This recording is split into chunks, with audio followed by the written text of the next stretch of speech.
ഓരോ കാലഘട്ടത്തിലും നമ്മുടെ സൗന്ദര്യത്തിൻ്റെ ട്രെൻഡ് ഇങ്ങനെ മാറിക്കൊണ്ടിരിക്കുകയാണ്.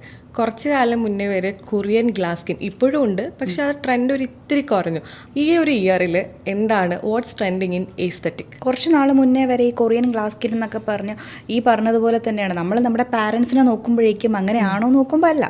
അപ്പം ആൾക്കാർക്കൊരു ടൈം കഴിഞ്ഞപ്പോഴേക്കും നമ്മൾ ഈ കോവിഡ് ടൈമൊക്കെ കഴിഞ്ഞ് ആ ഒരു കൊറിയൻ സീരീസ് ഉണ്ടല്ലോ, വെബ് സീരീസ്, ആ ഒരു ടൈമൊക്കെ കഴിഞ്ഞ് ഇപ്പോൾ കുറച്ചൊരു 1 ഇയർ 1.5 ഇയേഴ്സ് ഒക്കെ ആയപ്പം അവർക്ക് മനസ്സിലായി ഇത് പ്രോഡക്റ്റിൻ്റെ ഒക്കെ കുറച്ചൊരു മാർക്കറ്റിംഗ് ആണ്, നമ്മുടെ ജീൻസ് ആണ് ഇമ്പോർട്ടൻ്റ് എന്നുള്ളത്.